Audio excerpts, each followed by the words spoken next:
Yo, it's your boy Troubles in the building. What's up, y'all? We got Maya, the designing agent here. Welcome to another episode of Unpredictable Thoughts Podcast. Doing the damn thing and not doing anything at all. You know, we always sipping something. Yeah, I really haven't been in the mood to sip. The hell we drinking? 1800. Oh, the 1800. This is from like about 2 podcasts ago. Lord. Same bottle. Same, but that's okay. So we're being healthy. We're promoting, I guess, not drinking and driving. Let's say that.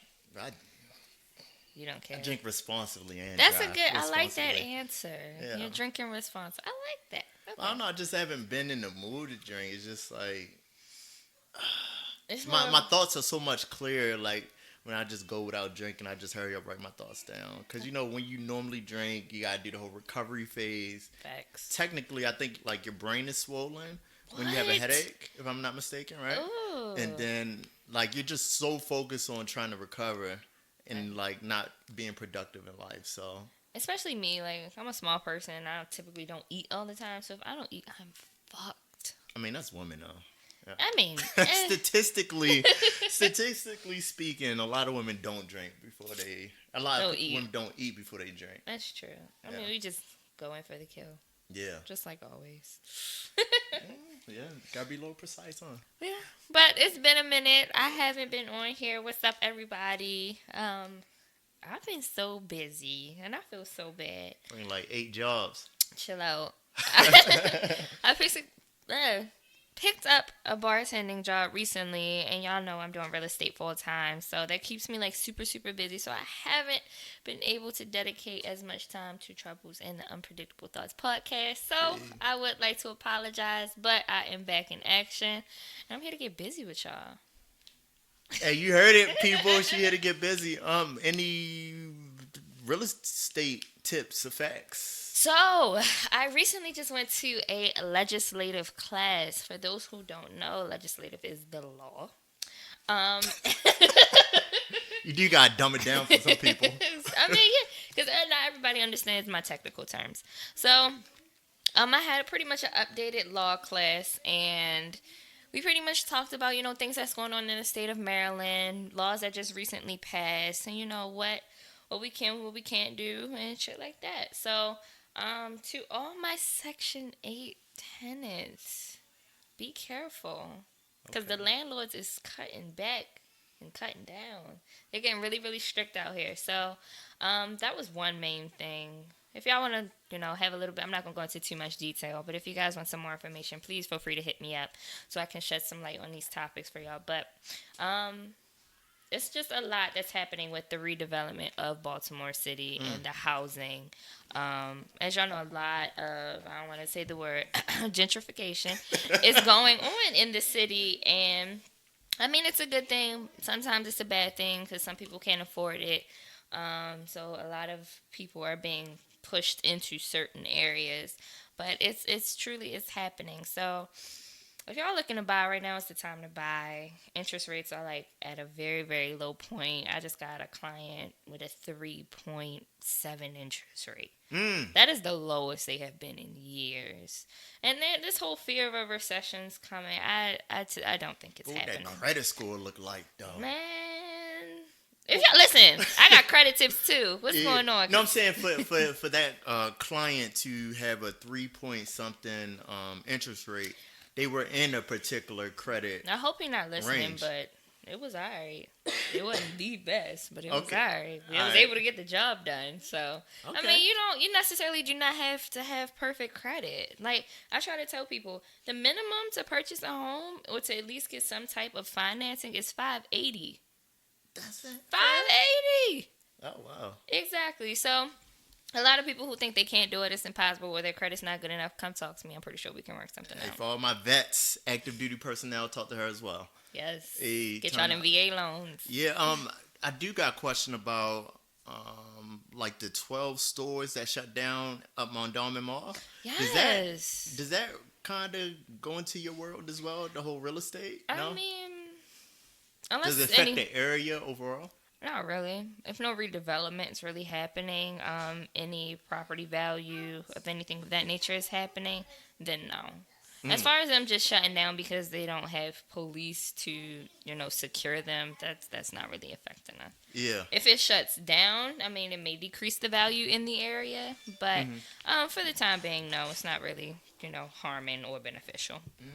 Got it. I don't know where my phone is at. Was that me? Oh, Yes, of course it's always it was you. me. It's always me. I'm getting hit up. So sorry. I do apologize. With me, what's going on with me? Well, something I can't put out to the world. Because we're not gonna speak on it. We're going. It's gonna come in fruition. Absolutely. But I do graduate spring time frame. Woo! Yeah. This shit. What you get? Hold on. What's that? You getting 1 degree higher? Yeah, it'd just be my bachelor's. Yeah. Oh, it's just your bachelor's. Some people don't get their AA, but it's just your bachelor's. Okay. Yeah, I be getting my bachelor's business management, but then just being in the whole therapy world, psychology world, I'm thinking about doing industrial organization psychology. Yeah. What's that? So from my understanding, I just asked people on Facebook what it is, so I haven't did my own research yet. Oh my god. Oh my god. So from my understanding, you just kind of try to find the correlation of productivity, what's needed in the company, and the morale. Because a lot of people don't realize, a lot of companies or businesses don't realize, like, yo, some people aren't there for the money. Like, yeah, money does help or whatnot, but if you pay somebody decent or well, and like say it's a single mother and she's like, well, I can't come in until 8 o'clock because I gotta drop my children off or my child off. If you kind of like, all right, cool. Yeah. You let that happen, much more productivity. That makes sense. Happens, or you let it go off. Graduation time frame. I ain't even going to do no PTO for you. Right. Like, hold on. PTO? Paid time off. Oh, I'll let you have paid time off. Okay. Yeah. So I mean, like the benefits too. Yeah. So I've been thinking about getting into that world. So I'm gonna finish off with it for business management, and then I'm gonna go into the whole industrial organization psychology realm. That's what's up. Congratulations. Thank you. You were taking another step further. Yeah. So is this something you see yourself pursuing long term? I believe so. Something that, from the research I've done, the research I haven't done, for the research of talking to people, right? It's something I like. I enjoy policies and people. That's how I put it. Policies and okay, those two essentially go hand in hand. Yeah, they do. So it's just like, okay, let's fill in the gap. Where is the mark being missed at, and how can we fix it? I'm all about the people at the end of the day. But hey now, shout out to you being for the people. You got to. I'm kind of for the people too. Yeah, I'm for the people. Yeah. I help people get homes. I impact lives. Yeah, you do. I touch somebody. Hey, you do. So, today we are having a serious discussion. What's it about? Let the people know. Shoot. So today is not today, but for the month of October, y'all know since the end of time of listening to the Unpredictable Thoughts podcast, I try to kind of spread awareness to topics of things I'm unaware of and really don't know about or whatnot. So if you followed, I think I did breast cancer, I did lupus. Yeah. What else I do? Was it suicide awareness? And I apologize once again, I was trying to do ovarian cancer, but as a male, I just couldn't be like, yo, like, you trying to come and talk about ovarian cancer? I ain't know the right way to go about it. Yeah, especially being a male. So I was like, let me just be quiet and donate money. Well, listen, you still contributed. You still shed some light. So, kudos to you for that. And just for, just the months and the awarenesses overall, you're doing something that not a lot of people are doing. And you have the platform to do so. So, shout out to you for that. Yeah. So, for the month of October is Domestic Awareness Month. Yeah. Domestic Violence Awareness Month. I believe so. So and breast cancer awareness. So we got a double. We got a double whammy. Double whammy. Yeah. So, would you like to introduce yourself? Okay. What's up to the people? My name's Chardonnay. This is my first time doing a podcast, so thank you for having me. Oh, like the Chardonnay the wine, right? Yeah. Yeah. Do you hear that a lot? Have you heard that a lot in your life? No, I actually get mispronunciations of my name, so I'll get like Chardonnay or like Shaniqua or something. What? Yeah. What? That is so off. Yeah. Where's there a Q? There's no Q. There's a D. Well, Yeah. it's spelled differently, so people get thrown off by that. But don't So be they just read the lazy first and like 4 mispronounce my letters name. and just make up their own after that. Pretty much. Yeah. They read the beginning and the end. Like forget what's in the middle Yeah. or whatnot. So yeah, I didn't even know how about going about this podcast until you posted something on Facebook. Yeah. What was the post? It was long. I read Yeah, it. so I've gone through some domestic violence in my life. So I'm a huge advocate for friends and family who've gone through it as well. So one thing that I've noticed that impacts people the most is if I talk about what I've gone through personally. Absolutely. So I made a post talking about how I've overcome a lot of things, being on the out end of the domestic violence and troublesome, right? Yeah, Yeah, troubles. Yeah. Yeah. Chris, but I do troubles because of Troubles. political reasons. Yeah, he saw the post and he, it really stuck with him. So he reached out and he was like, hey, would you want to do this podcast? And I was like, sure. Another route for advocating for people out there who might be scared to speak upon, what they've gone through. I think being a female and going through domestic violence, you kind of are scared or embarrassed by talking about it. But a lot of people need to realize that, just by saying this is something that I've gone through. Sorry, y'all. And it's not I'm not the only person that's gone through it. Right. It makes that community a lot stronger so that people are aware that things go on, and when it does happen, people will be more willing to speak out when they're actually in that situation, because I was never willing to speak out when I was in that situation. Exactly. Well, that takes a lot of courage to come forth to speak about. That's a trauma, that's a scar that a lot of women and men deal with that aren't willing to come forth about. So, shout outs to you for, addressing it and shedding some light on it. Thank you. And being able to come on here and speak and tell your truth. And just like you said, hoping, to get others to, come forth and tell their truth. Because some people are still in situations and they're not ready, or they're afraid to reach out, or whatever the case may be. So, we definitely want this podcast to be impactful in many, many ways. So let's get started. Yeah, so I will throw the disclaimer out. There's a lot of stuff I don't know about this particular topic. I did my research. It's very interesting. So I will apologize if it may come off very insensitive. It's okay. Yeah, I just don't know. So I'm not coming from a malice place. It's a very curious place. Because I will beat your ass. I think one thing about domestic violence is that you have to be willing to be real about what you've gone through. And if there's questions that you have, it's never in a disrespectful way. You just want to know. Yeah. Yeah, so. I agree. Go. So let's get it. I think we made him nervous. Yeah, y'all did. I'm like, oh, God. So when did it start? Like, how did you meet this said person? How did y'all relationship? Yeah. So I think before we get into when I met him, I think we have to get into the background about where I was mentally before I started to seek a relationship. I came from a family that was domestically violent. My dad was physical towards my mom. And I kind of grew up I was a product of my environment, essentially. And that type of behavior I thought was very normal. I had my son very young. I have a 6-year-old. His name's Jaden. Shout out to Jaden. Hey, shout out to young King Jaden. Yeah. I got pregnant when I was 19. I had him when I was 20. And I dealt with a lot of self-insecurity issues where I wasn't happy with the body that I had being a new mom. I'm young. I couldn't go out to clubs like my friends. I had to transfer from being in a university to now online school. And then I eventually had to drop out because I had to work full time to take care of my son. And I just really wasn't happy with myself. So I think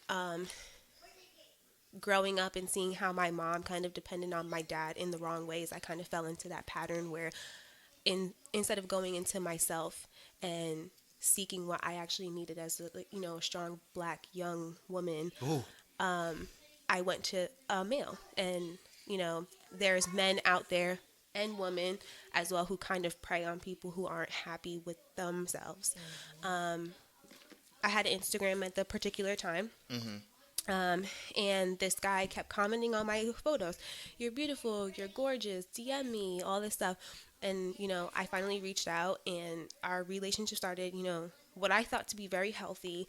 I did notice some controlling things where he would tell me to like unfollow certain guys, or if a guy liked my photo or commented on it, he would like get very aggressive towards that person. Sorry, not to cut you off, but so at this point, were you guys dating, or was it? We were just talking at that particular point. Okay, yeah. So those flags came up early. Yeah, in 2020 hindsight, I should have noticed that. Yeah. And been like, hey, this isn't good.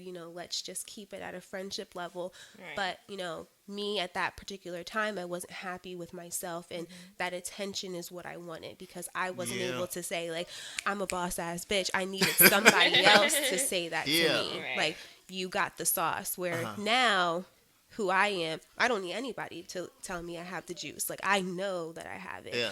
But being there, yeah. 20-year-old young female, him feeding me that.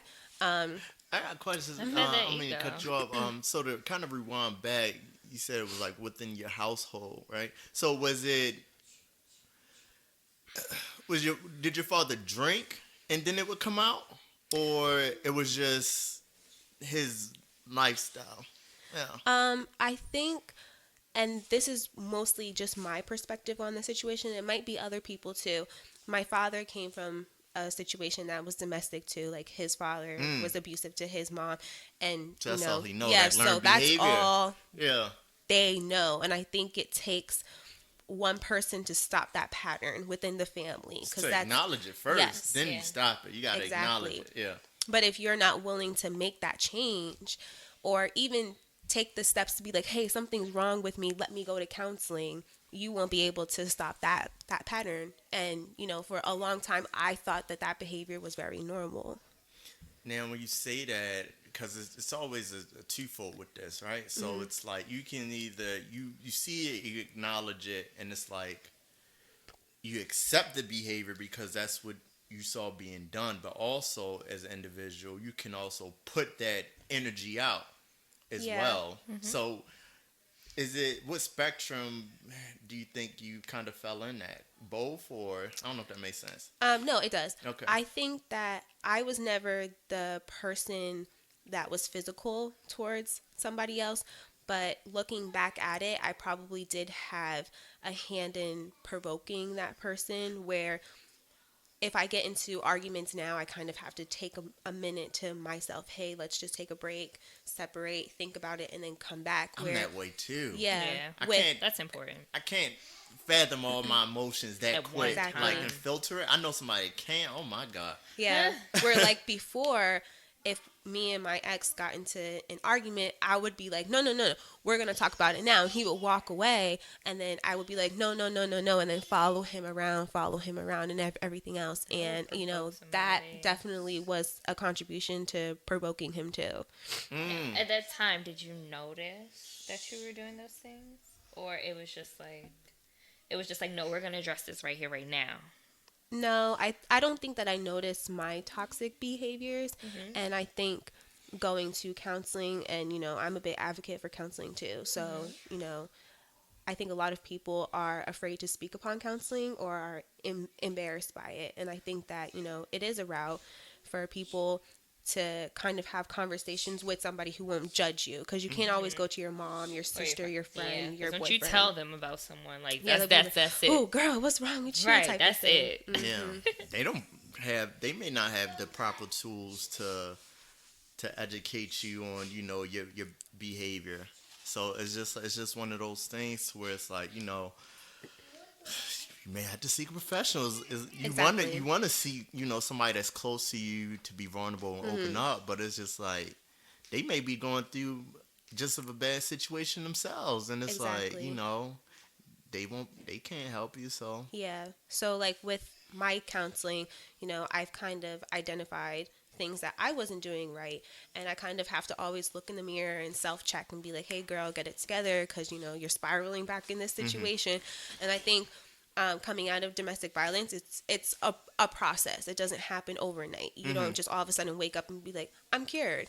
You kind of have to go through these trials and tribulations. It's a continuous process. Your healing isn't linear at all. Like, Absolutely it's not. Huh? Absolutely not. Yeah. I was in a situation. What? Yeah. Yeah. Okay. So, that's why I'm still single. 3 years ago. And I still feel like to this day, like I'm in a healing process.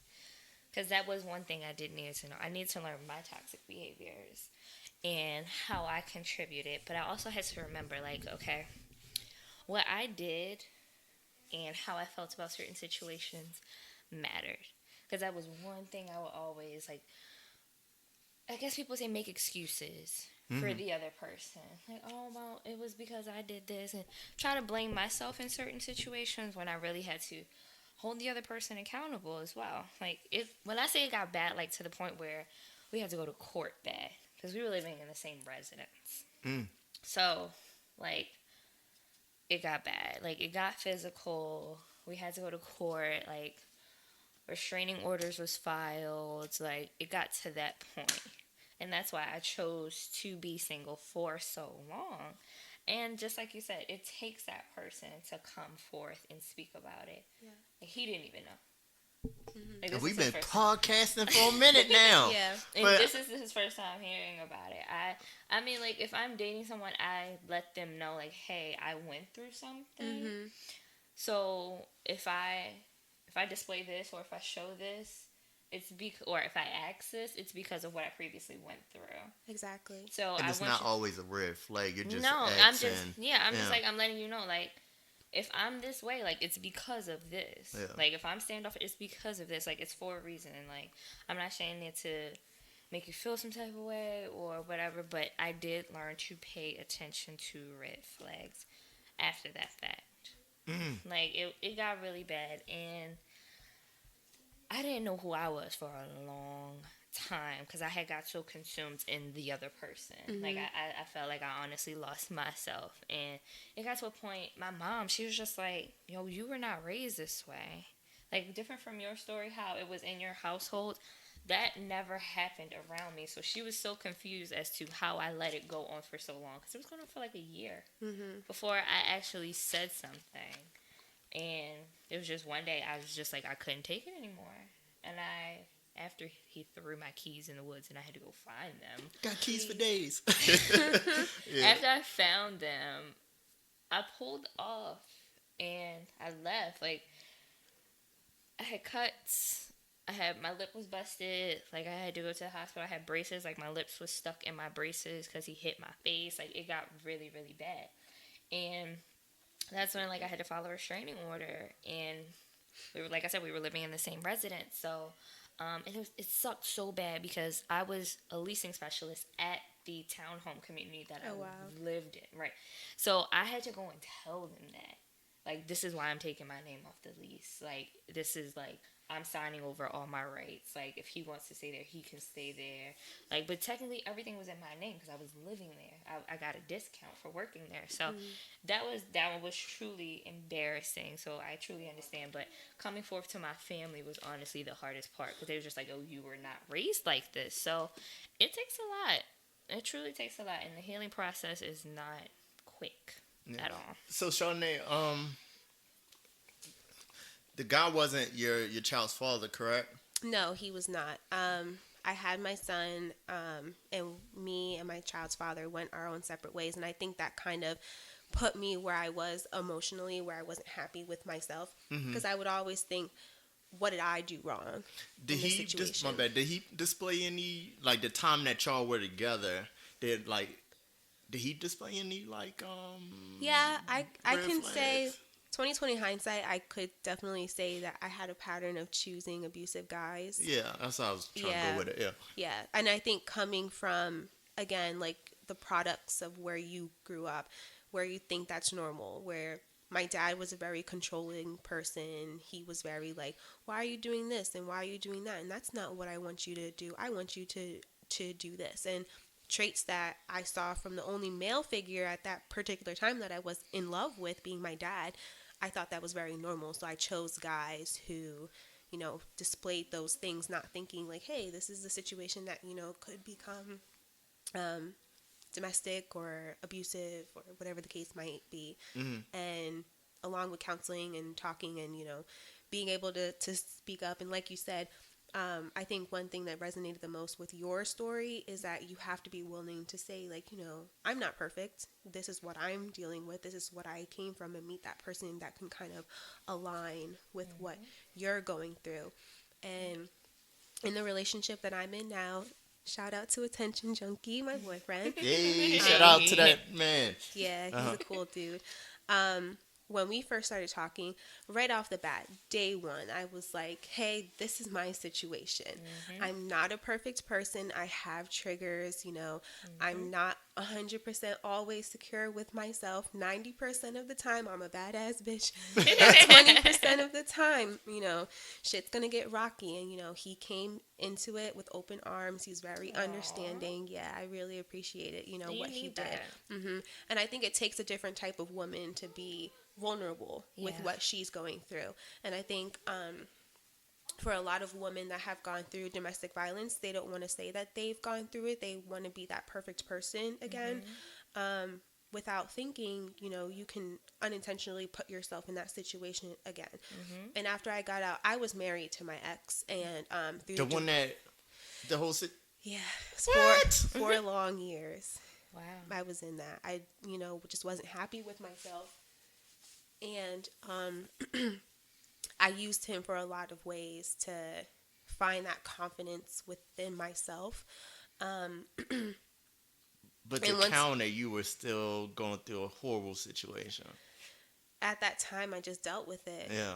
When you're in that situation, one of two things happen. You lose yourself, or you're scared to get out. And in all the research and therapies and group sessions that I've gone to, the most dangerous situation when you're in those domestically violent relationships is that transition when you're getting out.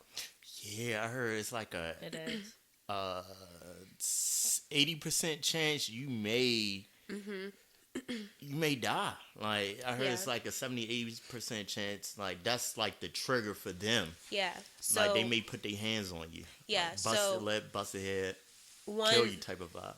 The moment when I decided that I wanted to leave, my ex was driving me. How can I word it? He was the type of person where his confidence came from knowing that he put somebody else down. So he would call me names. He would belittle you. Yes, and it made him feel more of a man. Yeah. He would always say that a woman always has to be submissive to her king, and if I wasn't, and I'm not that way at all. Yeah. And when I wasn't that way, he would put me down or force me to become in that submissive way. And I probably want to say a little bit over a year ago, we were in the process of the divorce and everything else. And I had a relapse where I reached out to him again. And on the grounds of what? I guess I was going through a phase of like not being happy with myself again. I was confused as to why no guy wanted to like talk to me or whatever the case might be, without knowing that I was very closed off, and that was the reason why guys never wanted to reach out. And so I reached out to him just on like I didn't want to date him again. I just wanted to see how things were with him.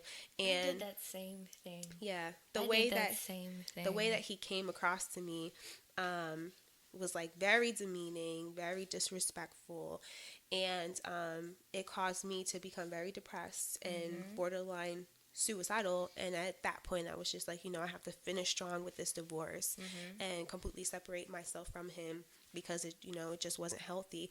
And I kind of came to a realization where my peace of mind and my self-worth matters more than anything else. Absolutely. Yeah. Mm-hmm. Now, with that being said, because he's not your child's father, and like, do you know if your son ever seen your altercations? No, he definitely did. Okay. I think a lot of people who are in a domestic situation, they tend to forget about their kids. Yeah. And what's going on. When me and my ex were going through things, I always put my son into a different room before I felt that things were going to pop off. But kids can still hear. Yeah. Kids still feel that tension within the household. And I did see that it was affecting my son. He was very nervous. He was very startled with things. He had to sleep with the lights on. He would come into the room with me. And part of that transition from me leaving, I definitely realized, being on my own with my son, that really did affect him. And then it made me think, if my son is dealing with all of these things and he wasn't the necessarily abused person, how was I growing up with my parents? And it really made me sit and think, when my mom would get hit or when he would say things to my mom.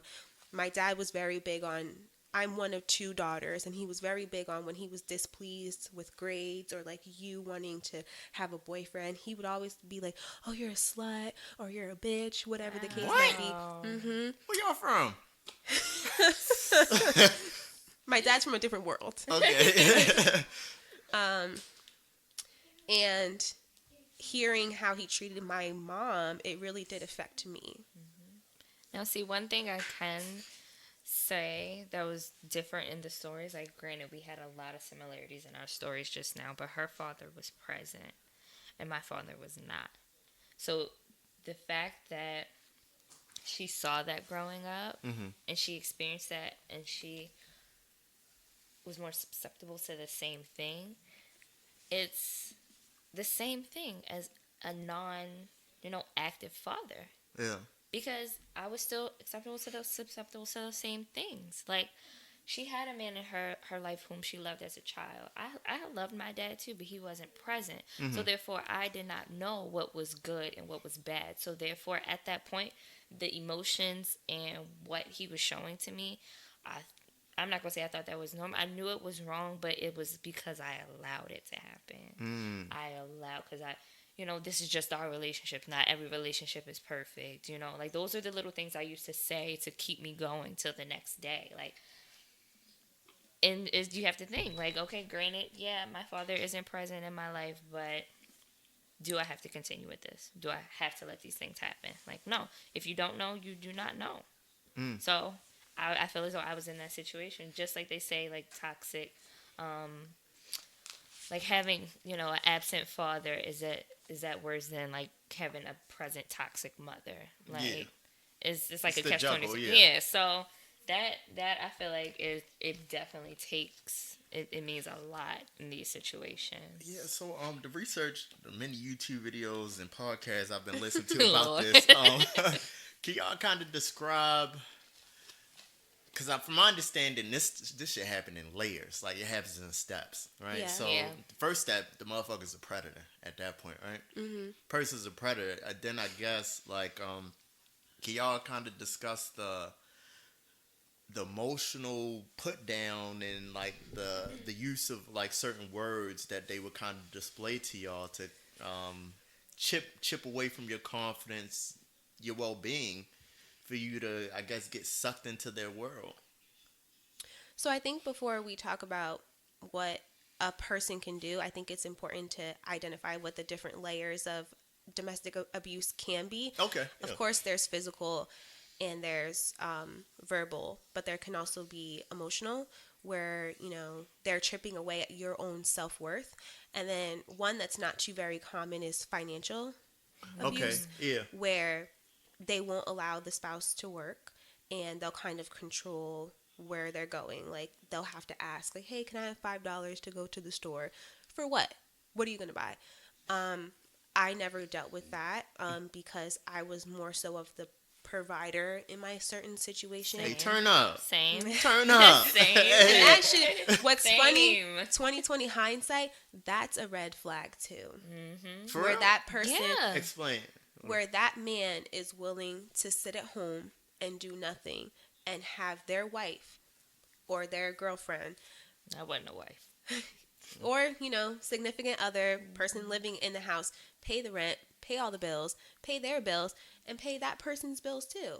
And you're fine with that. I don't want to go into typical man and female roles, but I would think as a man, you wouldn't be okay with just sitting and not providing for your household. And my ex was perfectly fine with that. See, I tell all women this. Look, baby girl. But nah, like, I'm on some, like, because I already know where my career, where I wanted to be at. So I'm like, if I could retire in like 8 to 9 years, especially with this whole military gig, I do want to sit back and relax for a good, like, 3 to 4 years. Like, why not? But that's already, like, my sacrifices that I've put down. I already put down 20 years in the military. Right. The household is paid for. The benefits are there. Exactly. Let me relax and be a stay-at-home dad. And there's nothing wrong with stay-at-home dads. I don't want to discredit men who, want to stay home and have wives who are doctors, lawyers, or scientists, whoever. Or realtors. Shout out to realtors. Who make more than their significant other. We live in a society where cost of living is extremely high. And, people can't always afford to put 3-4 kids in daycare before and after school. And if that relationship with communication, they're okay with that person, with the man staying home and being a stay-at-home dad. I don't discredit that situation at all. But to come into a relationship without having that conversation and be like, hey, this is what I'm going to do. You going to take care of me or not? And that's kind of the situation that I came into when I moved. I moved all the way from New Jersey to Virginia for my significant other. And he did not put a dime towards the place that we got together. He moved in with his clothes and he was like, take care of me. And I was like, sure. Not thinking that that was a huge red flag. Like, hold on. What are you doing? That oh God, that I swear our stories are so similar. Because like my day, like this is the thing. We were both living with family members, and it was his idea. Hey, you're working there. You get a discount. Let's move into it. This was all his idea. Mine was too, yeah. Thought nothing of it. So I'm like, okay, on my birthday, I wanted my moving date to be on my birthday. This was like my 21st birthday gift to myself, something dumb. Yeah, that's dumb shit. So, and I remember like me putting the security deposit, just getting paid, but putting the security deposit down. And everything, and we just move in it. Like he a majority of everything was in my name. I had the better credit. It was the financials. It was just better for me. Everything went in my name. Yeah. Him, not so much. So that was just a given. So I mean, he did contribute. I'm not gonna discredit. He did contribute. He did help. But once he lost his job, that's when shit really got rocky. So, he had lost his job, so he's home all day, using a BGE, Wi-Fi, all that stuff. And I had to go out for a surgery. After I returned back to work from surgery, they let me go. So then I'm figuring out how we're going to pay rent, because you don't have a job. I just got fired, and I'm still recovering from a surgery. That's when we really, really got at each other's necks. Because I'm just like, I'm not even going to lie. Like, I would go away because I got so tired of being in the house and looking at him. Because I'm just like, I'm down. You can't even help me when I'm down. So at this point, what are you good for? So we really started to go. Nigga. We really started to go at each other. And it just got, of course he was the male, so he was more dominant. I was still, be more, his streamed way before me, but he never had a strong respect for women because of his mother. Exactly. His mother abandoned him at an early age, so he never really had a strong respect for women in the first place. And it's just like, I knew that, but me being the nurturer by nature that I am, I'm thinking I could help. I could do something, you know, just being a woman, and you cannot fix everybody. You can't. So they gotta fix themselves. Like that and stuff that has to come within. matters. And that matters because sometimes they don't want to put in the necessary work. They don't see anything wrong with them. They think this is just how they are, and you're gonna deal with it. That's the narcissism in them. Exactly. Yeah. Exactly. But once you get to borderline that point, personality disorder that goes in as well. That's just crazy. But once you get to a point as a woman and you realize that you're like, enough is enough, I cut that BG off. Mm-hmm. I turned that Wi-Fi off. This was right after the court case. I'm not even going to, I kid y'all not. This is what happened. So after court, I was granted everything because I was the victim. No, I didn't like being the victim, nor did I have women from House of Roof coming up to me like, oh, you know, we can give you counseling. Just give me a minute. The leasing office called me to tell me that, oh, he called and said that you were taking your name off the lease. I'm like, wow. That goes to show you did not give two shits about me. Mm-hmm. Because we haven't even walked out this courtroom yet, and you're already putting yourself first for where we live. Yeah. Yeah, and that kind of happened to me. When I moved to Virginia, I moved in February 2016, and by June, I joined the Army to ship off. I just couldn't deal with the situation. Oh. And the Army definitely has opened some doors for me, but it really took that moment of like, you know, wow, I really can't be with this person. You're a piece of shit and you only care about yourself. Yeah. So it shouldn't be my first duty station because I was still in AIT. I was still in training school. I was in Fort Belvoir, Virginia, and same thing. Everything was in my name, and he ended up moving in with me. And there was a domestic situation that happened. I had a restraining order on him before I left for basic training. When I came back, that one had expired. Mm-hmm. So he decided to move in with me. And I want to say within 3 weeks, it was physical all over again. And what it was is that... How bad did it get? Like, physically, if you don't mind me asking. Like... So the worst it ever got was the one situation that I was about to talk about. Okay. Where I don't remember what happened, but he took my phone, he broke it. I had to take my son, lock myself in the bathroom, and he broke down the bathroom door. At that same time, the police were already called because, you know, the neighbors are hearing it and everything else.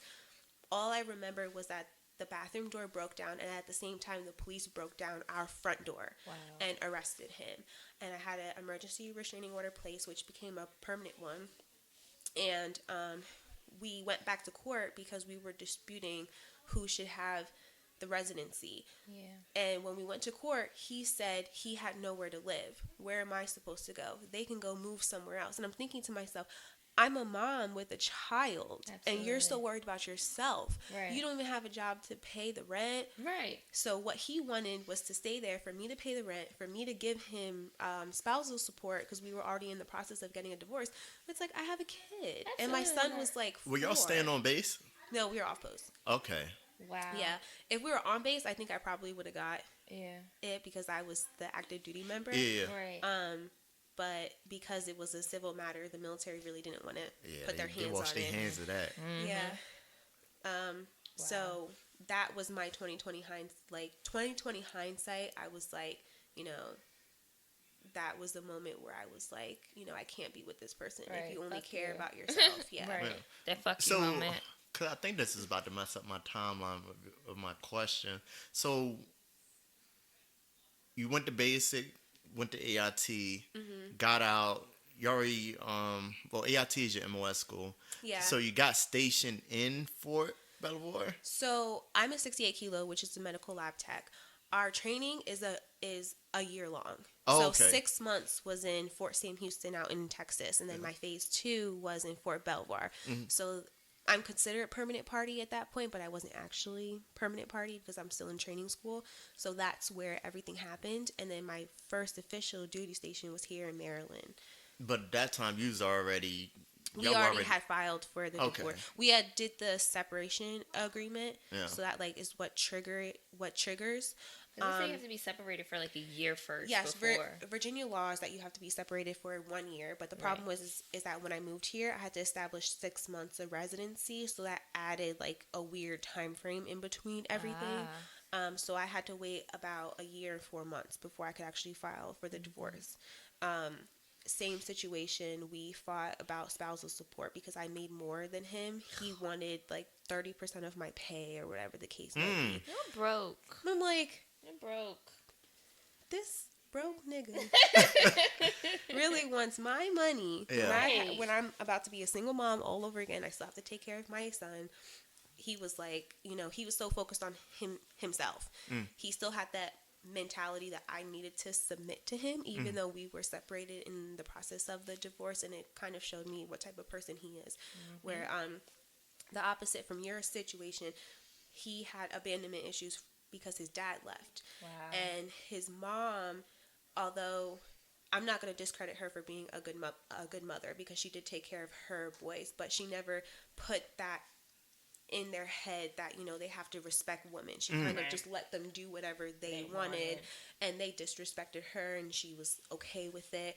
And she always was like, you guys are young black kings, nobody should put you down, you always come first. And I think get that, but that's a good way to raise your children, but you also need to tell them that other people deserve as much respect as you demand from those people. And I don't think she instilled that into those people. That's just crazy. So so I know we talked about there's layers to it. So it's the financial aspect. We just crossed that, right? Yeah. And then was emotional? Yeah, I think we briefly mentioned that, where they're chipping away at that person. And I think the emotional abuse more so comes towards... What's some emotional abuse examples from the both of y'all that y'all experienced? So I think that comes with... Am I eating her chicken? I think you kind of have to look at the other person who's in that abusing role, where those type of people get their self-worth by putting other people down. Kind of like how that Mean Girls movie was. Yes. Where they were so mean to that girl, and it kind of validated who they were and the title that they had. I think that the emotional and the physical more so plays with those type of personalities, where they feel better about themselves by knowing that somebody else is beneath them. Yeah. So I have to say, like, in my situation, he would just... I don't know if this has ever happened, but he would get me really, really high. Not like high as drugs, but like high as how he catered to me. And then it would switch. I felt like that had to do more with like the mental. Like it wouldn't get verbal until it got physical. Like those two kind of happened at the same time. It was just more of the emotional part. Mine was very emotional. Like, we would be so good. We would be so good. And then it would just go so south so quick.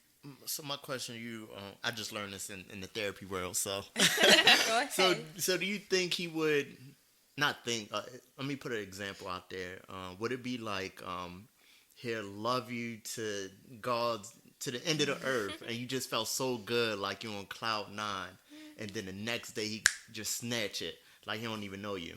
Because it was, like, come on, like, borderline personality disorder. Yeah. I was in a good spot. Like, I was living with my man. Like, we got our house. We got our dog. Like, I thought I was living the dream. And they could just cut you off like that. And it just goes so fast. And it wasn't until the real, I swear, some situations could have been avoided but because of the communication. Yeah. We did not have a strong communication.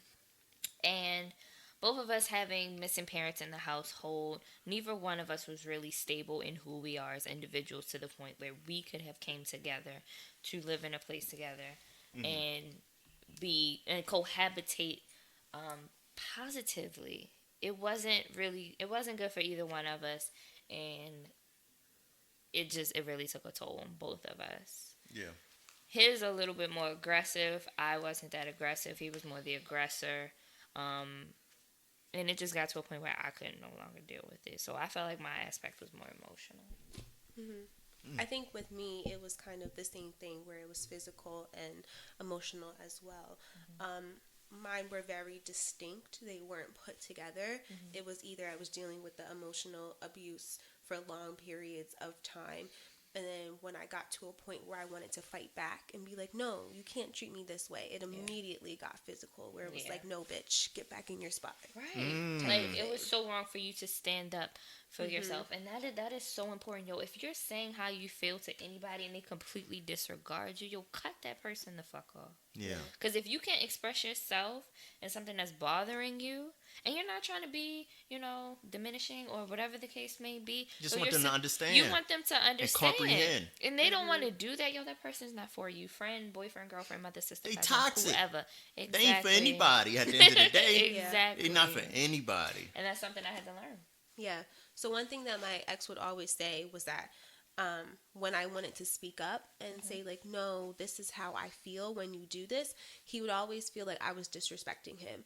And anytime I would be like, what you're doing makes me feel, he would immediately cut me off and be like, no, you will respect me as a man.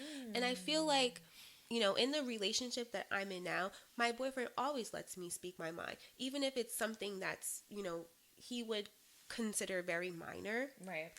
He understands that might be major to me. Right. And he might have to adjust, fire or change how he does things, because at the end of the day, his woman's happiness is a reflection of him. Absolutely. So as long as I'm happy, he's happy. And if, something's wrong with me, or I'm not in a good mood, or I'm discontent with where we are, he's like, oh shit, I got to fix things because this is going to affect my happiness. And I really appreciate what he does. And it's, night and day compared to what I dealt with before. And I think that more so comes with me understanding myself and knowing what I want and knowing what I won't tolerate. Absolutely. That is that was the key thing, what I will and will not tolerate. And that's a key part. Like, I am dating someone now, but... Yay, turn up. Shut up. Hey, you can't be in her DMs no more, fellas. That was, 3 podcasts ago when I told y'all to jump.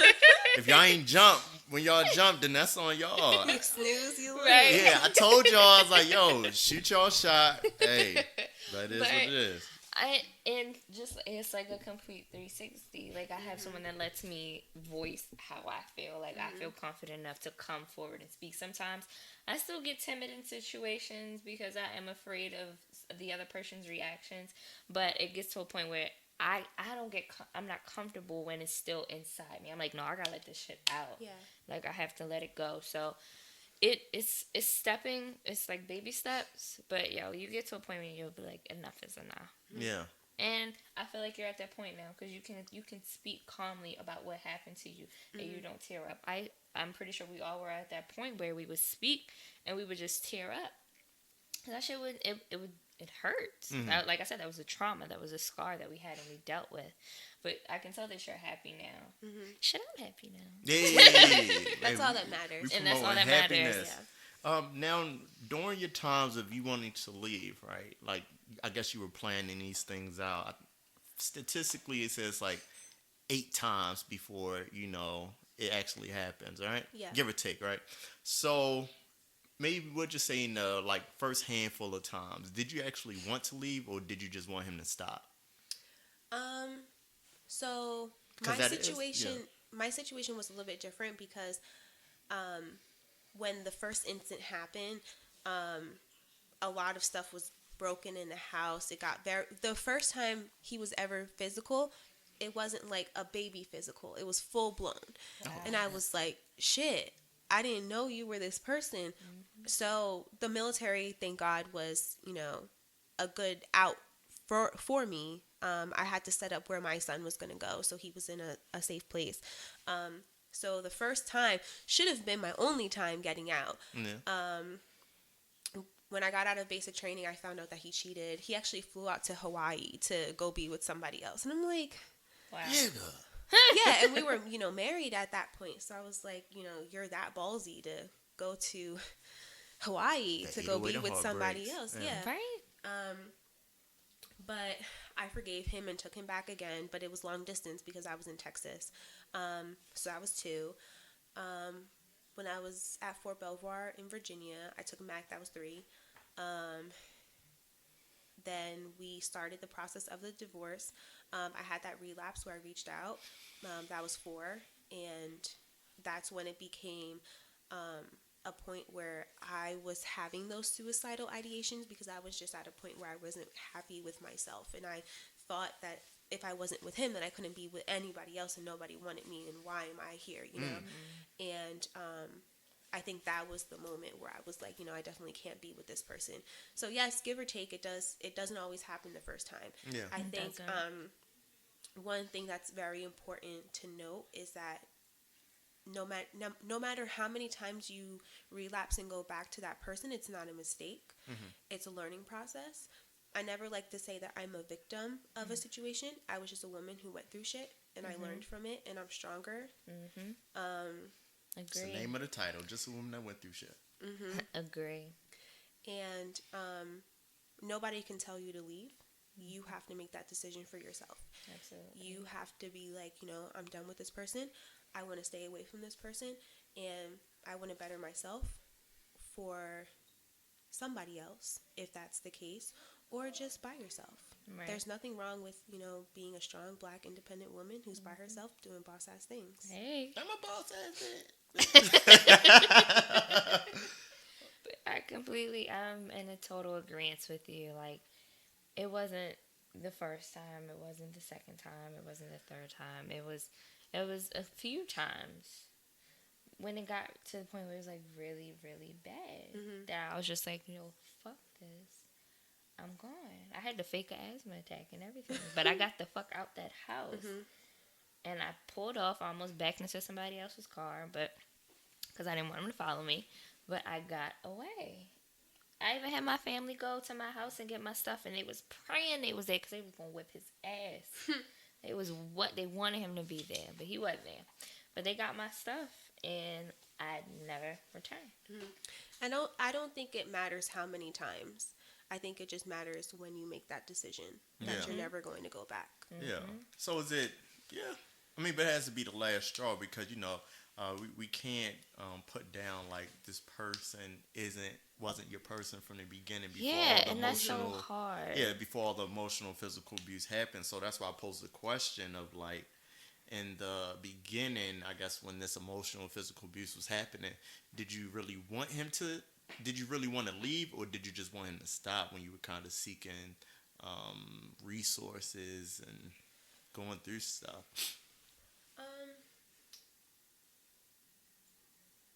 I think it's more so half and half. You want that person to stop. You're always, you know, you're in love with your abuser. I think they call it Stockholm syndrome. Yeah.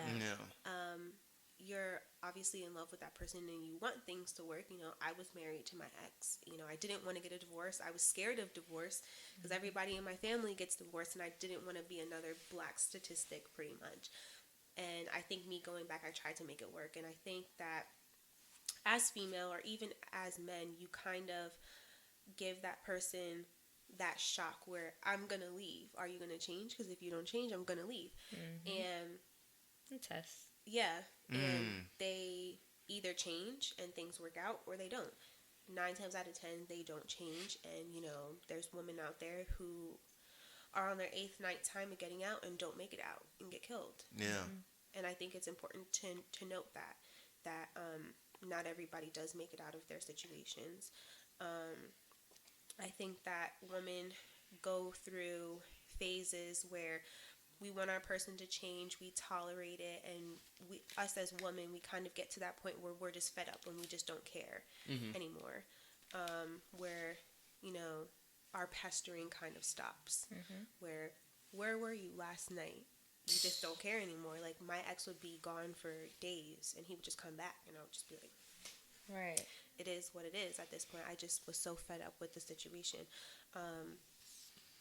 Did you go through a period? Because I know I went through this period, but it was one of the times that we were in court, and he had filed something against me, but it was after I had filed against him, and the judge had denied everything he ever requested, and that still felt bad because I loved him and I still never wanted to see anything bad happen to him. I never wanted to lose.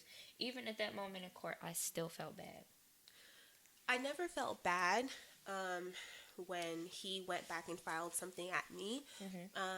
So we've dealt with, I think, 4 or 5 restraining orders in our situation. Yeah. Most of it was because I had relapsed and dropped that restraining order that was in place. And then something would happen and then I would have to put one back on. We obviously were in court multiple times for our divorce. He had some actual domestic violence charges that we were in court multiple times for. But the one time that he did try to do something back at me, I had a emergency restraining order when that situation happened out in Virginia, and he, out of retaliation, put a restraining order on me, and his got dismissed because the judge was kind of like, that's bullshit, we know that you're just retaliating off of her. And I didn't feel bad when that situation happened. I kind of was like, wow, he's this person who doesn't care about me and is willing to, potentially destroy my career because I was active duty military, and you can't have a restraining order because then that falls under the Lautenberg Amendment. For those who don't know about that, if you are active duty military and even National Guard or Reserve, they fall under Title 10, which is a little bit different. If you have a restraining order or any situation that is domestic, you're not allowed to carry any firearms. And if you cannot carry firearms, you are of no use to the Army, and they kick you out. Wow. Yes. Trying to mess with her whole life. Yeah, so at that point, I was like, nigga, like, you fucking with my career. And if you fucking with my career, you're fucking with my son. And that not a good situation. So I never felt bad. Right. And even now, like, because we were married, he has, like, a lot of financial situations that he's dealing with now, and a lot of people have reached out, like, looking for him, and I'm like, I would help you as much as I could, but I can't and I won't. Right. Yeah. Wow. Yeah. Now, I guess this be one of my last questions for now we always understand, like, okay, get the person that was abused help or whatnot, right? The victim, right? Yeah, is that? I don't like that term. The recovering female. The recovering victim. Female. Or it could be male. Or male. Or male. The recovering person in the situation, right? Have you confronted him, or maybe like, look, yo, this is wrong what you're doing? No. For him to understand, because he's going to wind up doing it to somebody else. So that's the thing. They will understand. There's something called a narcissistic syndrome where no matter what that person does, they always think that they're the right person in that situation. And what I've noticed is a lot of what he did, now that we're separated and, we've both gone our separate ways, a lot of what he did, he tried to say that I did that rather than him. And like, I've had people reach out to me like, how could you break a mirror on his face? And I'm like, I never did that. He did that. That shit was on my face. Like, yeah. No, I'm stuck. Yeah. But that person, until they realize that something's wrong with them and they go to get that help, no matter how many times the victim goes to them and it's like, hey, you're doing something wrong, they won't see it. They will think that you're trying to make them the monster. Yes. And that triggers them even more. Yes. Because you're disrespecting them. Yes. That is so true. And in the reverse aspect, the victim will never not become the victim until they realize that something's going on and they get those resources and they reach out and they actually make that choice to leave that situation. So nobody can help anybody until that person wants to be helped. I agree. Very well. Did you experience any gaslighting? I just learned that term not too long ago. Is that like where they bring you up and then put you down? Thing? That's like that's what I experienced. That's what it was, gaslighting? I don't know the term. Gaslighting, from what I understand, is when you hype that person up and bring them to a good point where they're like, hey, the relationship's great, and then all of a sudden you go down. Yeah, that's what I experienced. Gaslighting is a form of psychological manipulation which a person seeks to sow seeds of doubt in a targeted individual or in members of a targeted group, making them question their own memory, perception, and insanity. No, I remember what Using the fuck persistent denial, misdirection, contradiction, and lying. Gaslighting involves attempts to destabilize the victim and delegitimize victims' belief. I get it. Trying to like turn shit around. Yeah. I wouldn't say. In some instances, it happened. It may be a very mild form, but it did happen. Yeah. So when I was in my situation, we did have a marriage counselor at that point. I remember we got into an argument over how he treated me, and he called the counselor and was like, "I'm not the person that's treating her wrong. She's the person that's treating me wrong. Can you explain to her like what our situation is?" And the counselor was kind of like, this is not the setting to have this conversation because you guys are in the midst of an argument." Right. And he was so adamant on like proving what was wrong, where those are my feelings. You can't disprove somebody's feelings. Yeah. So I think, I did deal with a lot of gaslighting in my situation. I think that more so falls under the emotional abuse where delegitimizing what the person feels. Yeah. I like that term though. Oh, I do too. I just learned something new today. So I had in my notes, what did I have in my notes? It was changing the narrative. Never mind, I just stop it right there. Another thing I had in my notes is like basically for those that seek these type of individuals, the ones that they can psychologically abuse and emotionally abuse. We call them predators. I feel as though at the end of the day they just lack a lot of confidence, because it's like for you to put someone down emotionally, physically. It's like, you don't have confidence within yourself. Yeah. Like, I don't need to control you. I need to grow with you. So it's just one of those things where it's like, look, hey, tell me your feelings. Let's go on. Hey, you want to work? Hey, you going to work? Like, I don't know. It's just crazy. So, but I can't be your mother. Yeah. I can't be a grandmother. I can't be a counselor. Unless you're ready to admit what the hell is going on with you. Yeah. Because it'll be a repeated cycle. Exactly. So. Yeah. So, to kind of close it out, we kind of briefly talked about resources. So, I did wind up doing a research on the House of Ruth. House of Ruth. Yeah. Yes, that's a big one here in Baltimore City. A rep actually sat in on my case and approached me afterwards. They have resources. They have shelters. They have counselors for women who go through domestic abusive relationships or situations. So it's definitely out here. Yeah, and if you are scared to seek help, look, I just found this out. So you could go into houseofruth.com, and then I guess you can scroll through the website, find out resources that you need. And then, if you're really scared, you could just press the X. They got an X on the bottom right-hand corner. Whatnot, and then delete all the history, delete all the cookies, just in case you got somebody that's really stalking what you do. Yeah. So, but they do help women and children. Shout out to the House of Ruth. Shout out to the House of Ruth. Shout out to the rep that came up to me that day. I didn't like the fact that she used the term victim in the situation because, that's where I was. I felt that way, but I didn't want to be perceived that way. Okay, so what is the proper... Well, you said recovering victim, but we still using victim. So what... I don't know. Well, victim is the word. Okay. But it's how... I feel like it's how you see yourself. Yeah. Okay. Just like she said, I was somebody who went through shit. Yeah. I don't like the word victim. Because what do you use? Somebody who's gone through shit. And somebody Okay. No, so on the real, if somebody does reference me as a victim, I'll be like, yes, I am, but I'm somebody who's gone through something, somebody that's recovering from that thing, and somebody who's stronger. Yeah. I overcame. Absolutely. A victim's not strong. Ooh. They continue to be a victim. Makes sense. But if you refuse to be a victim, that's when you become strong. Absolutely. Yeah. My last question Noted. for you. Yeah, no. Oh, I like that too. Noted. My last question is, so from your... Oh, before that question, I just wanted to bring up, on the military side, militaryonesource.com. Oh, yeah. Yes, when you are going through something, there's a bunch of resources there on the military side. So, yes, there is the House of Ruth, But on the military side, there's Military One Source, and any installation that you go to, if you go to the ACS building, the Army Community Service building, there's definitely resources there if you are scared. Yeah.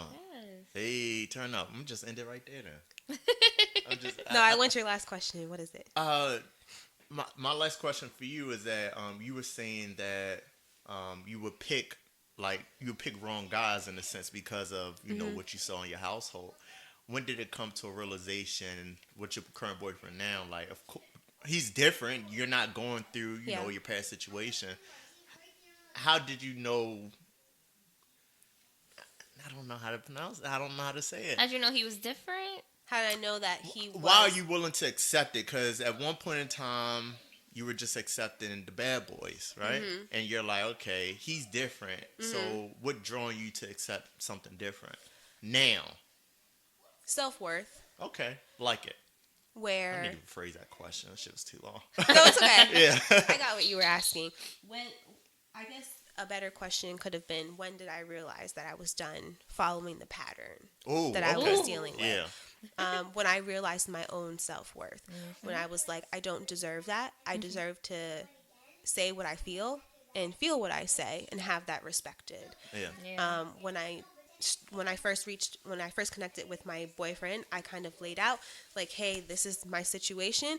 I have triggers, and every day is not going to be perfect. And he was like, cool, you know, I'll deal with it. And I was very wary when we first started dating. I had my walls up, and I was like, I don't want to trust you.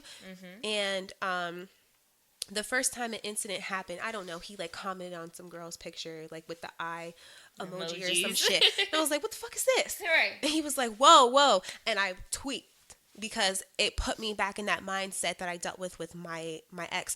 And he was like, whoa, you know, you're going through something. I'm going to take a step back and let you tweak. And I'm like going off. And I'm like, you're a piece of shit. You ain't shit, nigga. All this stuff. And as I'm doing it, he's not reacting. He's just sitting there like, okay, what else? Lay it on me. Yeah. And I'm like, I kind of was like, whoa, I'm looking real stupid, for something to come back. Yeah. And I'm the same way.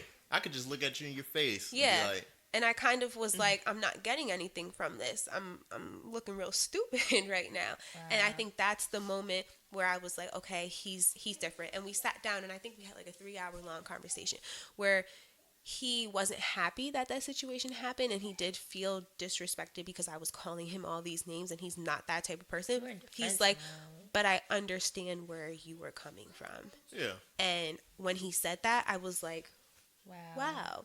Like, you get that I wasn't attacking you. I was just in that mindset of what I dealt with my ex. PTSD. Yeah. Yeah. That I understand. Yeah. But kudos for you to taking that chance again to still trust somebody and still pursue a relationship. Mm-hmm. The biggest kudos is acknowledging your past traumas and putting it out there, because some people won't. They will send that representative. Mm-hmm. Y'all know what I'm talking about. When you first meet somebody, hey, everything is so perfect. You send your best representative out there. It's a whole facade. The next thing you know, 6 months, especially once sex come into play. Oh my God, that's a whole different topic. Yeah. But next thing you know, 6 months later or like 4 weeks later, it's just like a whole completely different person. Mm-hmm. It's like, well, you changed. It's like, nah. I've always been this way. I just had a mask on. So I will say I salute you on that, for real. And actually putting light on this whole domestic situation, you know, and having me learn a lot. I didn't know. I can't fathom. I was talking to somebody yesterday. I was like, you know, this is so hard for me to do, because it's like I can't put myself in the shoes of a predator to be like, hey, you ain't gonna do this, you ain't gonna do that, then I'm gonna hit you. And it's just not in my character. It's not in who I am as an individual. You don't want to put yourself in that mindset. Yeah. Those are people that, you know, have something that they're dealing with, whatever that case might be, whether it's insecurity issues, thinking that pattern's normal. No matter how many times I try to put myself in his mindset, I could never do it. Mm-hmm. Yeah. So, and I don't think you ever want to put yourself in that mindset. Yeah. So I'm good on my end. Would you like to shout out your social media? I don't have Instagram or anything, but I'll shout out. No, I couldn't understand the logistics of it, but I'll shout out the family gram at Attention Junkie. A10 is in the number 10, CHIN Junkie. That's the family gram. Okay, all right. Okay, yeah. Maiya? I'm Maiya, the designing agent. Y'all know your go-to source for all things real estate and interior design. Yeah, it's your boy Trouble's in the building. Keep an eye out to keep that same energy. Well, not keep an eye out. It's out, but it's out. Yeah, to keep that same energy. Crew necks. It's out. The natural curl caps for the women. That's out as well. And like all tank tops since it's winter season, they going for like $10. So they are on sale, y'all. Yeah, so get them for all my people that work out. So you could check it out at unpredictablethoughts2.com. It's your boy Troubles in the building, and we got Maiya, the designing agent. Chardonnay, thanks for having me. Thank you. Peace. I'm out.